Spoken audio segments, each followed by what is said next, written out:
నమస్తే. Welcome to mirror TV. నేను మీ పవన్.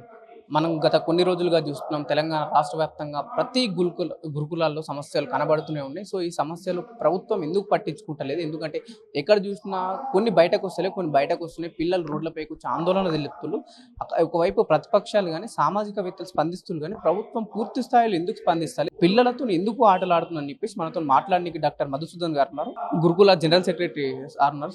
సార్‌తో మాట్లాడే ప్రయత్నం చేద్దాం. సార్ ఏంటి ఏ ప్రభుత్వాలు వచ్చినా ఒకవైపు గురుకులాలని ఎందుకు పక్కన పెడుతున్నారు? ఏంటి? యాక్చువల్ గురుకుల వ్యవస్థ అంటేనే ఒక నాణ్యమైన విద్యా వ్యవస్థ అనేటటువంటిది ఒకప్పుడు ఉన్నటువంటి పరిస్థితి నుంచి ఈరోజు మేము ఈ గురుకులాలలో చదవము అనేటటువంటి విధంగా విద్యార్థులు పారిపోయేటటువంటి పరిస్థితులు ఈరోజు గురుకులాలలో ఉన్నాయి.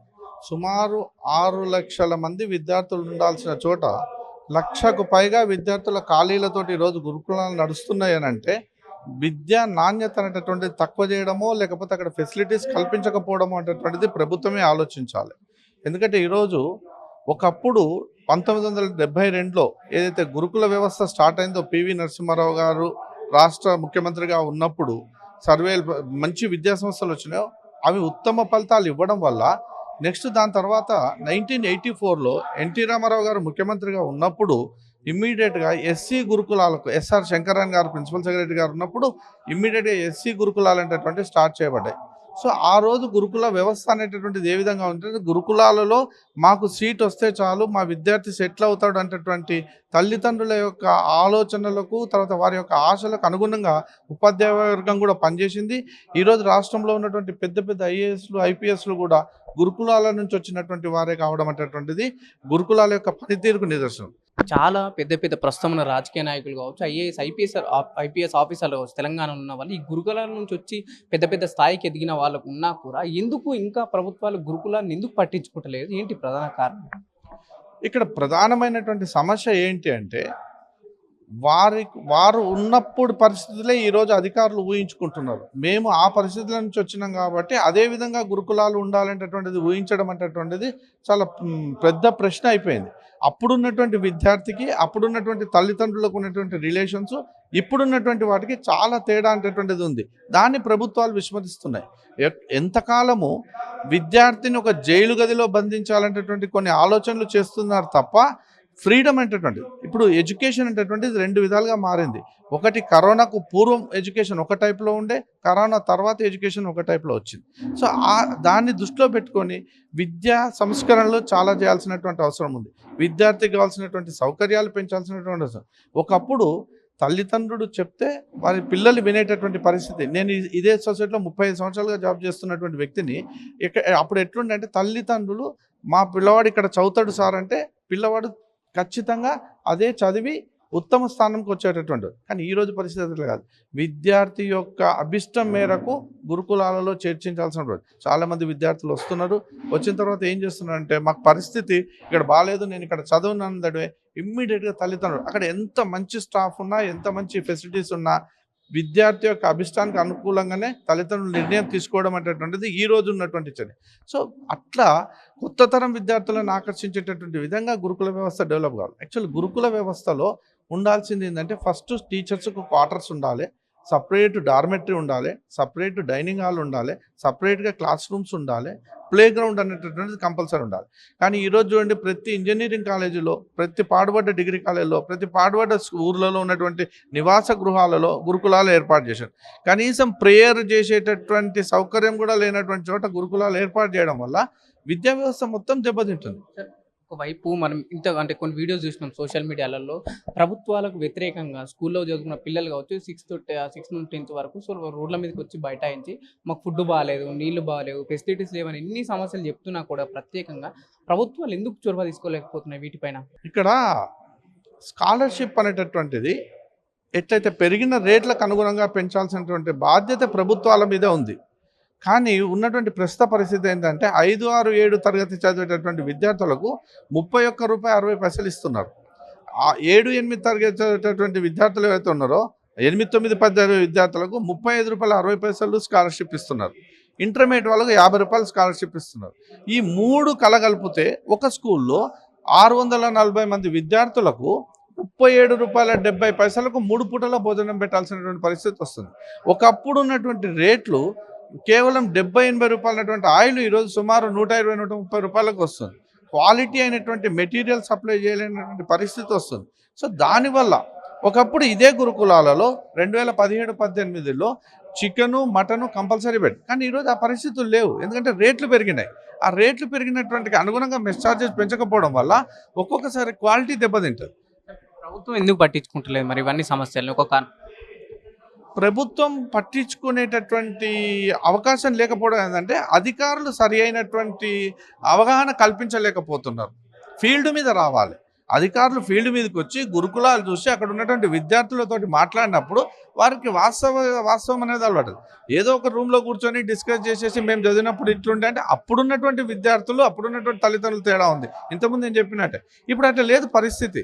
ఫీల్డ్ మీదకి రమ్మని మేము కోరుకుంటున్నాం. గురుకుల స్కూల్స్ చూడండి, చూసిన తర్వాత నిర్ణయం తీసుకోండి. ప్రభుత్వాలకు ఏం చెప్తా అంటే గురుకులాల్లో రాష్ట్ర వ్యాప్తంగా ఎన్ని సమస్యలు ఉన్నాయి గురుకులాల్లో, రెసిడెన్షియల్లో కానీ. సో ప్రభుత్వాలకు ఏం చెప్తారు? ప్రభుత్వాలు ఎలాంటి చర్యలు తీసుకుంటే బాగుంటుంది పిల్లలపైన? ఖచ్చితంగా అధికారులు గురుకులాలకు రావాలి, అక్కడ సౌకర్యాలు పెంచాలి, అక్కడ ఈ విద్యార్థులకు అనుగుణమైనటువంటి వాతావరణాన్ని కల్పించాలి.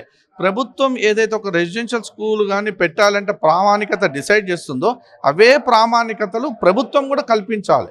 అంతేగాని తను ఒక టైప్లో చూపించి బయటి వాళ్ళకు ఒకటి చెప్పడం అనేటువంటిది. కాబట్టి ఇంకా ముఖ్యంగా ఏంటంటే రకరకాలుగా కులాల గురుకులాలు కాకుండా 5 గురుకులాలన్నింటినీ కూడా ఒకటే డైరెక్టరేట్ పరిధికి తీసుకొని రావాలి. ఇప్పుడు ఎస్సీలకు ఒక గురుకులము, బీసీలకు ఒక గురుకులం కాకుండా ఒక తరగతి గదిలో అందరూ విద్యార్థులు వచ్చేటటువంటి సమాన నిష్పత్తిలో ఏదో విధంగా నిష్పత్తిని ఇచ్చినట్టయితే అప్పుడు సమాజంలో ఒక రకమైనటువంటి కుల ఇది అనేటటువంటిది పోతుంది. కానీ ప్రభుత్వమే కులాలను పెంచేటువంటి విధం అనేటటువంటిది. మైనారిటీలు సపరేటు, బీసీలు సపరేటు, ఎస్సీలు సపరేటు, ఎస్టీలు సపరేటు. ఎంతకాలం వారిని సమాజానికి దూరంగా మనం చేస్తున్నామో. ప్రభుత్వాలు ఏదైతే ఎలక్షన్లో నిలబడ్డప్పుడు కానీ ప్రభుత్వాలు ఎంచుకునేటప్పుడు సామాజిక న్యాయం అన్న ఈ పార్టీలు ఈ గురుకులాల విషయంలోకి వచ్చేసరికి ఎందుకు వివిధ క్యాస్ట్కు సంబంధించిన హాస్టల్స్ ఎందుకు ఉంచాల్సి వస్తుంది? కొన్ని రాజకీయపరమైనటువంటి ఒత్తిళ్లు, కొంతమంది గురుకులాలను ఆధారంగా చేసుకొని బతకాలనేటటువంటి వారి యొక్క ఆలోచనల ప్రకారమే ఈ రకమైనటువంటి చర్యలు. కానీ ఇది సమాజానికి మంచిది కాదు, భవిష్యత్తుకు మంచిది కాదు. పిల్లలపైన ఎఫెక్ట్ పడుతుంది. ఈ కులాలకు సంబంధించిన రెసిడెన్షియల్ స్కూల్స్ ఉండడం కానీ, గురుకులాలు ఉండడం కానీ ఫ్యూచర్లో పిల్లలపైన ఎఫెక్ట్ పడుతుందా? ఖచ్చితంగా పడుతుంది. ఇప్పుడు ఒక క్లాసులో 40 మంది విద్యార్థులు ఉంటారు. ఆ 40 మందిలో పోటీ అనేటటువంటిది ఎవరితోటి ఉంటుంది అనేటటువంటిది చాలా ఇంపార్టెంట్ సమాజంలో. ఇప్పుడు చూడండి, ఎస్సీ స్టూడెంట్స్ అంతా ఒకటే చోటు ఉన్నారు అనుకోండి. ఎస్సీ స్టూడెంట్ ఏమనుకుంటున్నారు, నాకు పోటీ ఓన్లీ ఎస్సీ కేటగిరీ తోటే ఉంది అనుకుంటారు. ఎస్టీస్ ఏమనుకుంటారు, మాకు ఓన్లీ ఎస్టీ కేటగిరీ. కానీ సమాజంలో తెలివి అనేటటువంటిది ఒక సొత్తు కాదు, అన్ని రకాలైనటువంటి విద్యార్థులు ఉంటారు. సో అందరు ఉండడం వల్ల పోటీతత్వం అనేది పెరుగుతుంది. ప్రైవేట్ స్కూల్స్లో కులం అనేటటువంటిది ఉండదు, మతం అనేటటువంటిది ఉండదు, విద్యనే ఒక ప్రామాణికం. కానీ ఇక్కడ అట్లా కాదు, ఎవరికి వాళ్ళే పోటీ. ఇప్పుడు మైనారిటీ స్కూల్స్లో ఉన్నటువంటి వాళ్ళ పరిస్థితి బయటి వాళ్ళకి తెలియదు, మిగతా వాళ్ళ పరిస్థితి వీళ్ళకి తెలియదు. ఇప్పుడు సపోజ్ ఒక ఊరు అమరాబాద్ ఒక ఊరు, ఫర్ ఎగ్జాంపుల్ ఒక ఊరిలో 100 మంది స్టూడెంట్స్ గురుకులాలలో చదువుతుంటే ఎస్సీ స్టూడెంట్స్ అంతా ఎస్సీ గురుకులాలకు పోతారు, ఎస్టీ స్టూడెంట్స్ అంతా ఎస్టీ గురుకులాలకు పోతారు, బీసీ స్టూడెంట్స్ అంతా బీసీ గురుకులాలకు పోతారు. చివరికి ఏమవుతుంది, సెలవులు వచ్చినప్పుడు మళ్ళీ ఎవరి ఇళ్లకు వాళ్ళకి వెళ్ళిపోతారు. అంటే పక్కన ఉన్నటువంటి సమాజం కూడా తెలియనటువంటి పరిస్థితి తయారవుతుంది. కాబట్టి విద్యార్థుల మీద చాలా ప్రభావం పడుతుంది. అందుకే బయట ప్రపంచంతో పోటీ పడేటటువంటి పరిస్థితి విద్యార్థులకు రావట్లేదు. కాబట్టి ఒక కామన్ డైరెక్టరేట్ కిందకి తెచ్చి కామన్ డైరెక్టరేట్ కింద పెట్టినట్టయితే అన్ని విధానాలు ఒకటే అవుతుంది. మేము ముఖ్యంగా అది ఎక్స్పెక్ట్ చేస్తున్నాం ప్రభుత్వం నుంచి. ఆ దిశగా మేము చాలా వరకు ప్రయత్నం చేస్తున్నాం, రిప్రజెంటేషన్స్ ఇస్తున్నాం. కానీ ఇచ్చిన రిప్రజెంటేషన్స్ అన్నీ కూడా దురదృష్టం ఏంటంటే ఫోటోలు దిగడము, బొకేలు ఇవ్వడం వరకే పరిమితం అవుతుంది తప్ప ఆచరణగా ఒక్కట్లేదు. కాబట్టి రేపు మార్చి ఈ నెల 28వ తారీఖు రోజు మేము చేయబోయేటటువంటి ధర్నా తెలంగాణ ఏర్పడిన తర్వాత చేయబోయేటటువంటి పెద్ద ధర్నాగా మారబోతుంది. సుమారు 3000 మంది వరకు ఉపాధ్యాయులు రాబోతున్నారు. సరే, ఇలా ఉండబోతుంది కార్యాచరణ. ఒకవేళ ప్రభుత్వాలు పూర్తి స్థాయిలో ఈ గురుకులాల విషయంలో స్పందించకపోతే మీ నుంచి ఏ విధమైన కార్యాచరణ ఉండబోతుంది? సార్, నా పేరు Vedantachari, art teacher and founder and president. ఈ తెలంగాణలో ఉన్నటువంటి ఈ జేఏసీ ఇచ్చినటువంటి ఏదైతే డిమాండ్లు ఉన్నాయో ఆ డిమాండ్లు నెరవేర్చకపోతే, గతంలో ఒకసారి డాక్టర్ మౌసూన్ గారు అయితేంది వాళ్ళు చేపట్టినటువంటి ధర్నా కార్యక్రమంలో భాగంగా మా ఉపాధ్యాయులు చాలామంది రావడం జరిగింది. మొన్న కూడా ఈ ప్రజాభవన్లో వాళ్ళ పిలుపు మేరకు రావడం జరిగింది. అక్కడ వారి సహాయంతో గవర్నమెంటు వాళ్ళు స్పందించి ఒక 2 నెలలు టైం ఇచ్చారు. అదేవిధంగా ఇదే ఎట్ ద సేమ్ టైం ఇప్పుడు కూడా జేఏసీ నుంచి డిమాండ్ పెట్టడం జరిగింది. గవర్నమెంట్కి అయితేంది, మా అధికారులకు అయితేంది, ఖచ్చితంగా డిమాండ్ నెరవేర్చాలని భావిస్తున్నాను. ముఖ్యంగా ఈ ఆర్ట్ క్రాఫ్ట్ మ్యూజిక్ టీచర్లకు కేర్టేకర్లు ఇస్తున్నారు. అవి కాకుండా వార్డెన్లు కావాలి. ఇంకోటి ఏంటంటే ఈ 5 గురుకులాలు కాకుండా వీటిని బాగు చేయరు.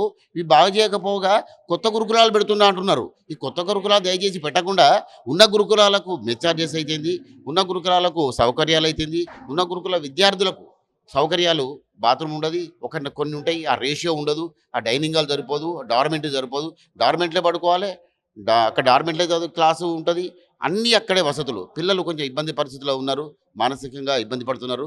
దయచేసి ఈ ఏదైతే జేఏసీ ఇచ్చినటువంటి కొన్ని డిమాండ్లు ఉన్నాయో నెరవేరిస్తే అటు ప్రభుత్వానికి అనుకూలము, ఇటు జేఏసీ పెట్టిన అధికారులకు వాళ్ళకు కూడా ఇది ఇది ఈజీ అవుతుంది. ఇంకోటి పేరెంట్స్ కమిటీకి కూడా వాళ్ళు కూడా బాధపడుతున్నారు. ఏదైతే గవర్నమెంట్ నుంచి వీళ్ళు డిమాండ్ చేసిన వాటిని వాళ్ళు సక్సెస్ చేస్తే ఇది అందరికీ క్షేమంగా ఉంటుందని భావిస్తూ ముగిస్తున్నాను. Thank you. కాంగ్రెస్ ప్రభుత్వం ఏర్పడ్డాక విద్యారంగంలో చేసినటువంటి ఒక మార్పు ఏంటంటే ఒక విద్యా కమిషన్ ఏర్పాటు చేయడం, ఐఏఎస్ ఆకునూరి మురళి గారిని వారికి చైర్మన్గా చేయడం. కానీ ఐఏఎస్ ఆకునూరి మురళి గారు, ఏదైతే రిటైర్డ్ ఐఏఎస్ ఆకునూరి మురళి గారు గతంలో చెప్పారు అసలు తెలంగాణలో గురుకులాలు అవసరం లేదన్న వారికి ఎందుకు మళ్ళీ గురుకులాలకు చైర్మన్ చేయాల్సిన అవసరం వచ్చింది? గురుకులాలకు చైర్మన్ చేయలేదు వారిని, విద్యా కమిషన్ అంటే అన్ని ఎడ్యుకేషన్ సెక్టర్స్ మీద ఉండేటటువంటి సంస్కరణలు ఇవ్వడానికి. ఎందుకంటే రాజకీయ నాయకులకు అన్ని తెలియకపోవచ్చు, అధికారులకు కూడా అన్ని తెలియకపోవచ్చు. కాబట్టి విద్యా కమిషన్ అనేటటువంటిది ఏదైతే ఏర్పాటు చేసిండో మా పరంగా మేము రిక్వెస్ట్ చేసేది అంటే విద్యా కమిషన్ చైర్మన్ గారిని గురుకులాలకు రాండి, పరిస్థితులు చూడండి, మా డిమాండ్లు సహేతుకమైనవా కావా అనేటటువంటిది నిర్ణయించి ప్రభుత్వం దృష్టికి తీసుకొని వెళ్ళండి అని మేము వారిని కోరుతున్నాం. అంటే వస్తారనుకుంటున్నా నిజంగానే ఆకునూరి మురళి గారు? ఎందుకంటే గతంలో చేసిన స్టేట్మెంట్స్ నిజం వద్దే అన్నాడు కదా, గురుకులాల్లో విద్య వద్దన్న వారే మళ్ళీ సందర్శిస్తారా? ప్రాబ్లమ్స్ ప్రభుత్వం దగ్గర తీసుకెళ్తాడా? వారిని వేసిందే అంటే కమిషన్ చైర్మన్ చేసిందే విద్యారంగంలో ఎలాంటి సంస్కరణలు చేయాలనేటువంటి ఉద్దేశంతో ప్రభుత్వం వేసింది. కాబట్టి విద్యారంగంలో ఉన్నటువంటి అన్ని చూడనప్పుడు వారు ఆటోమేటిక్గా వారు రిపోర్ట్ ఇవ్వలేరు. రిపోర్ట్ ఇవ్వాలి అని అంటే కంపల్సరీ గురుకుల వ్యవస్థకు రావాలి, జనరల్ సొసైటీలకు పోవాలి, అన్నీ చూడాలి. తర్వాత మామూలు స్కూల్స్, గవర్నమెంట్ స్కూల్స్ కూడా చూడాల్సినటువంటి అవసరం ఉంది. సందర్శించిన తర్వాతనే రిపోర్ట్ సబ్మిట్ చేయమని మేము వారిని మీ ద్వారా కోరుతున్నాం.